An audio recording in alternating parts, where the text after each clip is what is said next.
Hi, everyone, and welcome back to Earl Grey. If you're like me, you have been waiting on the edge of your seat to hear all about The Dragon Prince Season 6.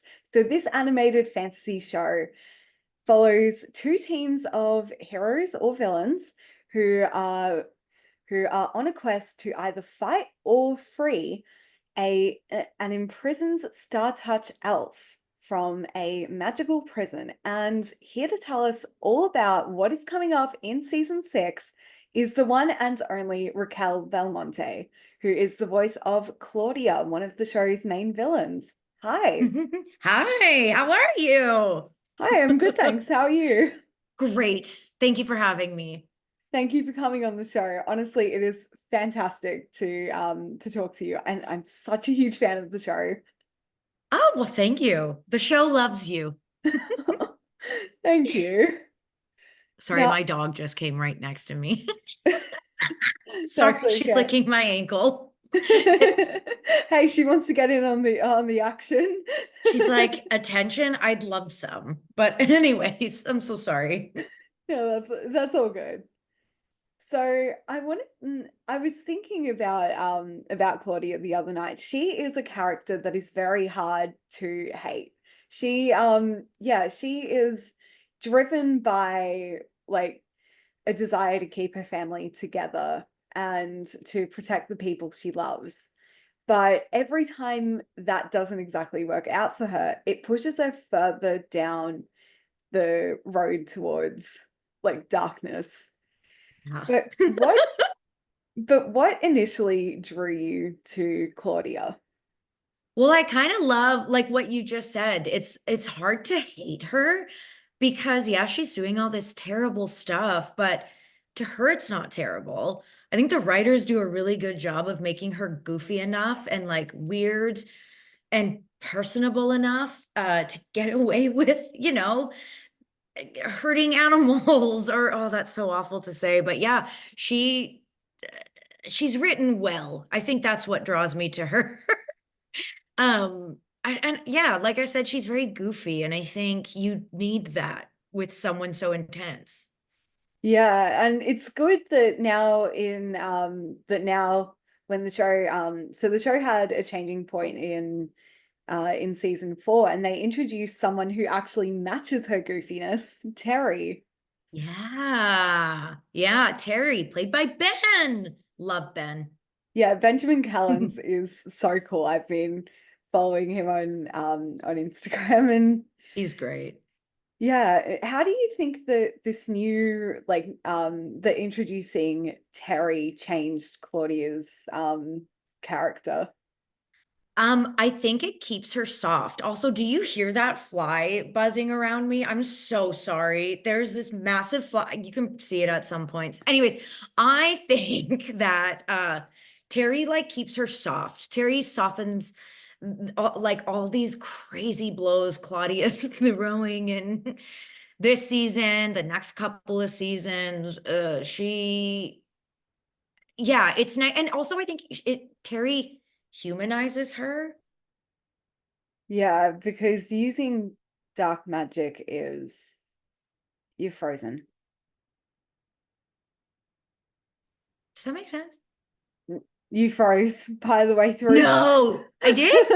Yeah, Oh no. Did you get any of that?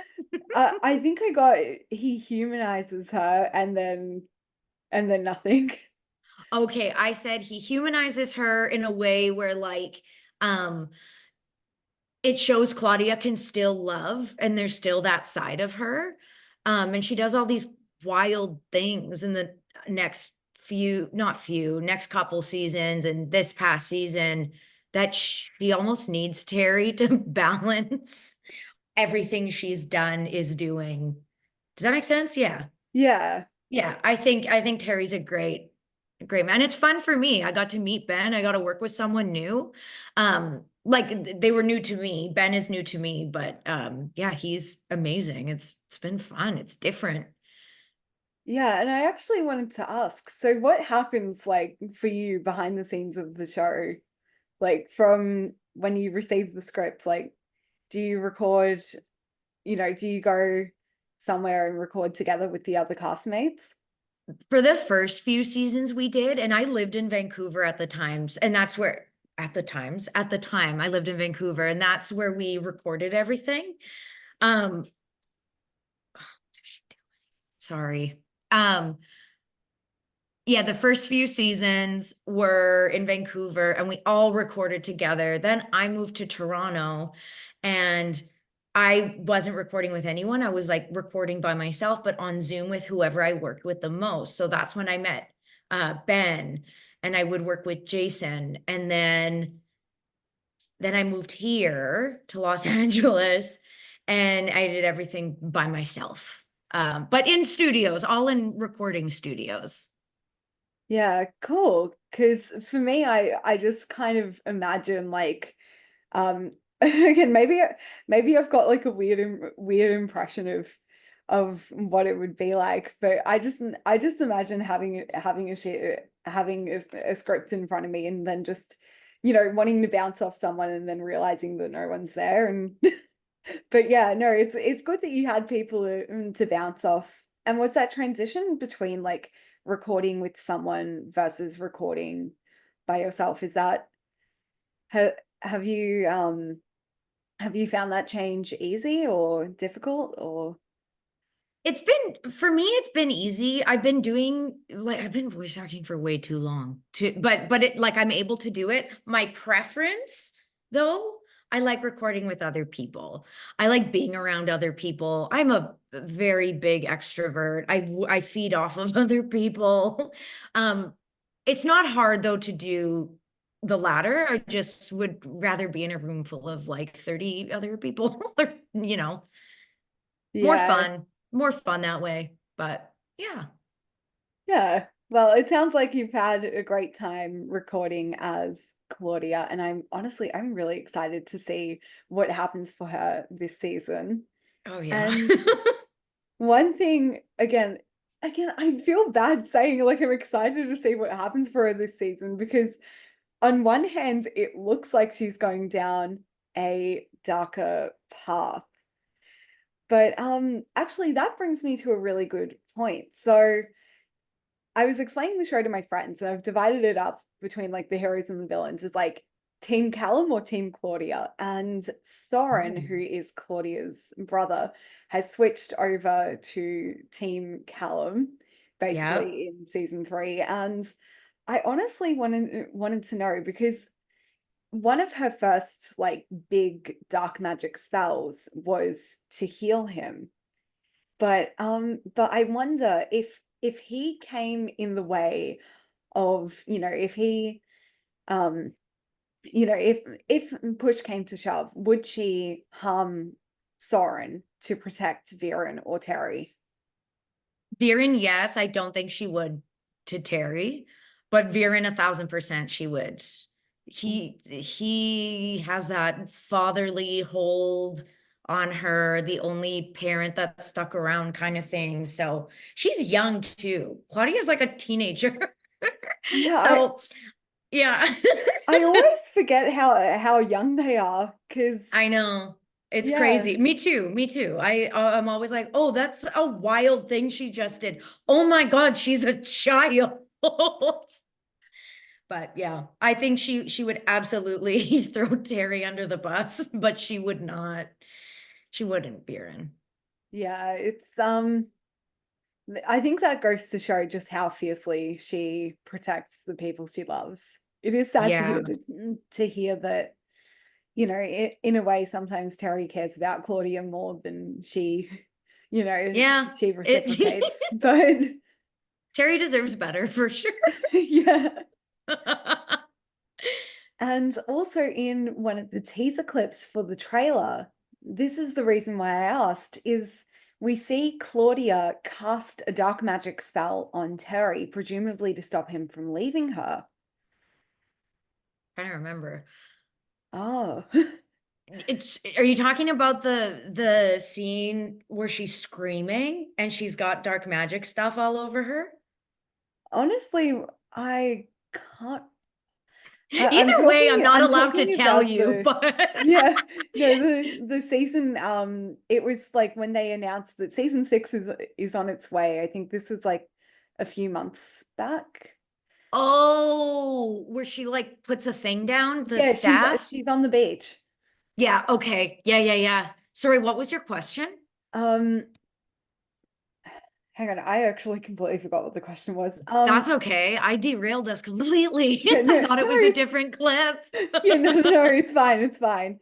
Um So we see Claudia on the beach casting a dark magic spell over Terry, presumably to keep him with her forever.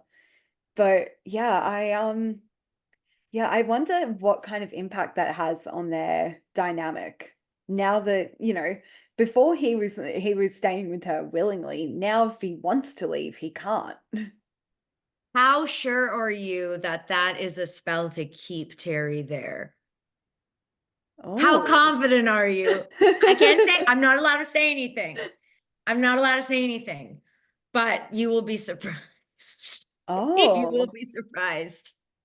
Um, I do think though, I like, assumed that there was like again, I'm probably comparing this to something from Stargate that I saw, but basically there was these two characters wore essentially alien slap bands. I know it sounds so dumb, but basically they yeah, they would get sick if they were too far away in distance. And I was oh, assuming that that was the idea that I mean, Claudia it initially still had. might be. It might be. I can't tell you until it comes out, but you'll be surprised.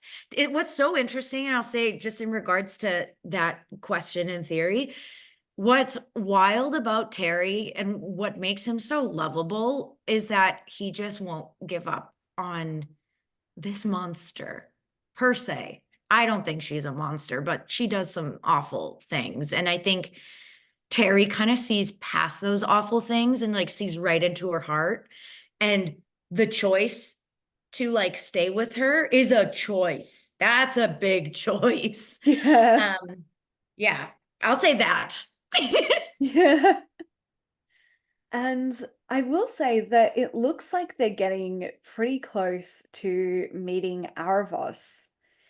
So, what do you think that the in the trailer we hear so in the more recent trailer we hear Aravos say Claudia's name, and Yeah. I wonder if his focus has shifted from Viren to using Claudia instead for his It's a great theory. yeah It's a for great theory. for his Um, without saying much that I'd get in trouble for, Claudia is very useful and she's very smart. And Eravos would be stupid not to use her. Does yeah. that answer without answering? Yeah, no, no, it definitely does. And he's one of the characters who recognizes it straight away. Exactly. So when he's first introduced, I think it was season 2, he applauds Viren for essentially saying the right things to Claudia to keep her on his side. And he Hmm. says, oh, she will be a useful or a valuable asset. And That, then yeah. Viren, I love what his response is. But I think he says something like, "That's my daughter you're talking about," And Yeah. yeah, and I love that that Viren, I feel like he's started to notice now after being essentially resurrected and given a second opportunity, just yeah, just what has happened to Claudia as a character because he's pushed her towards using dark magic and now has also pushed her towards Aravos as well. Yeah. And I think one thing to remember about Erebos is how manipulative he was to Viren, is to Viren. And like, why wouldn't that translate over to a younger, more vulnerable, maybe smarter? I'm not sure where people stand on that, but she's smart. Um, with whatever she is, not a wizard, a dark Dark mage. mage. Yeah. Jesus, Raquel. I've been on the show for how long and I couldn't get that right. I'm so, No, it's okay. but yeah, yeah, Honestly, yeah. I've had trouble explaining this to my friends. They're like, so what do they call them? And I'm like, dark witches. And I'm like, wait, hang on, no, that's not right. Dark witches actually sounds great, and we should use that. I'll pitch it. But one thing I also have to wonder is, so Callum is the only human character that, or again, presumably human character that we know of, who has been able to master using a primal source for magic. Yes. Whereas with Yeah. dark magic, the source of that is essentially taking the life force of an animal and using that instead. But I wonder, do you think that Claudia was ever capable of using a primal source? That's a really good question. I want to say yes. I think she just prefers this, whatever this is. Like, I think she's smart. I think she's capable. I think she is. Yeah, 1000%. Yeah, because I She's like, just doing her own thing. yeah, because for at least for the first three seasons, we actually no, throughout the show we kind of see scenes where Callum and Claudia are put more or less on the same level, except now the tides have turned with Callum learning a second arcanum and Yeah, being able to master the ocean, which I actually true. never saw that coming because he only mentions it basically like one episode before he gets captured on a pirate ship. This was last season, right? Yeah, last Yes. season. Yes, yes, yes. Yeah, so I was just there like, wait, you've been learning the ocean arcanum since when? And then I know. yeah, and then in the middle of the ocean, he just has like this revelation and says essentially what sound I love how it's supposed to sound like a bunch of gibberish to us, like this whole understanding in Arcanum, but then yeah, but then you see him like apply what he said, and it's and it kind of makes sense to us. Oh yeah, he actually does understand how this works. And similar thing we also see with Claudia. She sees dark magic as yeah, she has a really strong understanding of dark magic, and she sees it as very transactional, Yeah. like taking yeah, taking the life of an animal in order to use its energy, but Yeah. it's always to protect someone or to heal someone or whatever it is. So Yeah. That's a very interesting conflict. I always thought it was like, it's almost like she forgets or doesn't, sorry, she outweighs what's more important. And it's like the life of the creature isn't as special or important as it sounds so wild to say out loud. Um, the people she loves. She's able to prioritize in this weird I can never say this word, hierarchical way. yeah, no, it's a very difficult question. Sorry, a Oh very yeah. difficult word, Yeah. but Who made it up? Anyway, clearly someone who who thought, yes, this looks nice on paper, but then they never tried to say that's the it. thing. Thank you for validating that. Now, I will say that the Dragon Prince is out right now on Netflix. So if you want to go and check it out, please do. It is a great series, and I'm sure you're going to love season 6. But thank you so much for joining us on the show, Raquel. Thank you for having me. That was so fun. Thank you. Bye.